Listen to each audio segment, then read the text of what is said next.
ئامادەی ژیانێکی لە سفرەوە دەست پێ بکەنەوە.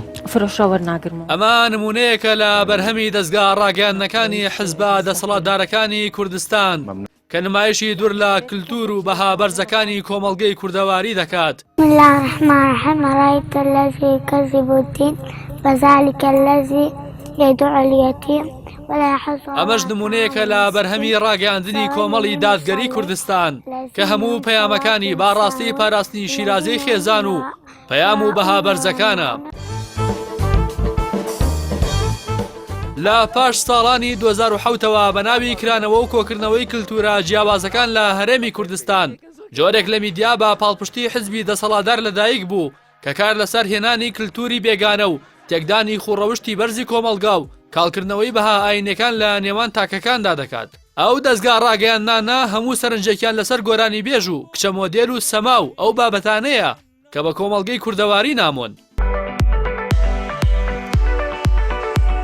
لە ماوەیەکی کەمدا دەیان کەس بە ناوی کچە مۆدێل لە کوردستاندا هەڵتۆقین و ناویان دەرکرد کە جلوبەرگ و شێوازی قسەکردن و کارەکانیان بە تەواوی لە گەڵ کللتوری کوردی یەک ناگرێتەوە.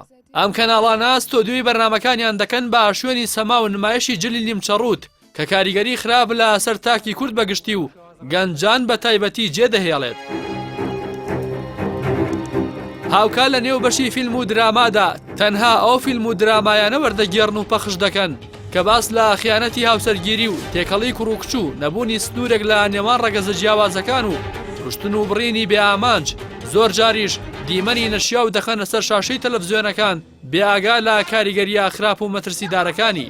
بەیان کەناڵیان هەیە بۆ فاسیدکردنی کۆمەلگا بۆی گەنج خەریکی بەلاڕێیا بێت و ئاگای لەوە نەبێمانە خەریکی چ دزی و تاڵانیەکەن. خەڵکیان خەریک کردووە بۆ وەڵا فڵان چۆن قژیدایانێ و فڵان چۆن نەخەوێ و فڵان چۆن نازام شتی بێ ئابڕوانە لەسەر شاشەی تەلەڤیزیۆنەکان. بەرپرس هەیە پارەی ساڵێکی خانەوادەیەکی شەهیدی داوە بە لەشفرۆشێ بردوێتی لە وڵاتێ لەگەڵ یان ڕای بردووە باخیرەی تایبەتی بۆ گرتووە لە عید میلادەکەیان لەگەڵ یان ڕای بواردووە.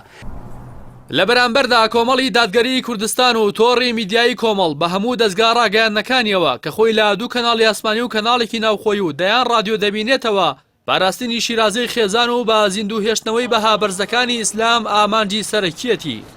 کەناڵی ئاسمانی پەیام جیالەوەی کەناڵێکی هەواڵیە و لە دیوە سیاسیەکەیدا بۆ بە سەکۆی ستەم لێکراوان و دژی گەندەڵی و نادادی دەوەستێتەوە.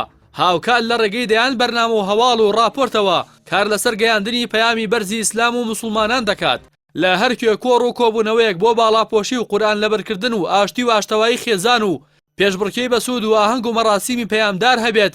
تیمەکانی کەناڵی پەیام ماندوونە ناسانە و بێ جیاوازی لەو شوێنە دەبینرێن و مایکی پەیام بۆ بە لۆگۆیەک لە هەر کۆڕ و کۆبوونەوە مەراسیمێکدا هەبێت هاوڵاتیان بە دیارەوە دادەنیشتن و دڵنیان لەوەی کە ئاشتی باش و بەسوودی تێدایە.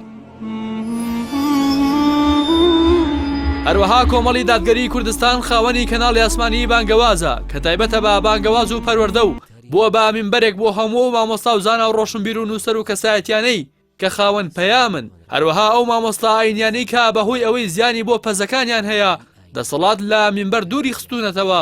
کەناڵی بانگەواز بووە بە مینبەر و سەکۆی گەیاندنی پەیامەکانیان. کەناڵی کۆمەڵ تیڤی کە لە نێو پارێزگای هەولێرەوە پەخش دەکات و پەخشەکەی لا سەرتاسەری هەرێمی کوردستانە خاوەنی دەیان بەرنامی کۆمەڵایەتی و ئاینی و هونەریە کە سەرجەمیان لە خەمی شیرازەی خێزان و دابوو نەریتی ڕەسەنی کۆمەڵگەی کوردەواریدان. بەدەر لەمانەش کۆمەڵی دادگەری کوردستان چەندین ڕادوی لە شار و شارۆچکە جیاوازەکانی کوردستان هەیە کە هەمویان بەخەم کۆمەڵگە و ئارامی و ئاشتی و ئاسایشی هاوڵاتیانەوەن. هاوڵاتیانی هەرێمی کوردستان خۆتان ببن بە دادوەر و بەراورد لە نێوان میدیا و ڕاگەیاندنی کۆمەڵی دادگەری و میدیا و ڕاگەیاندنەکانی حیزبە دەسەڵاتدارەکان بکەن.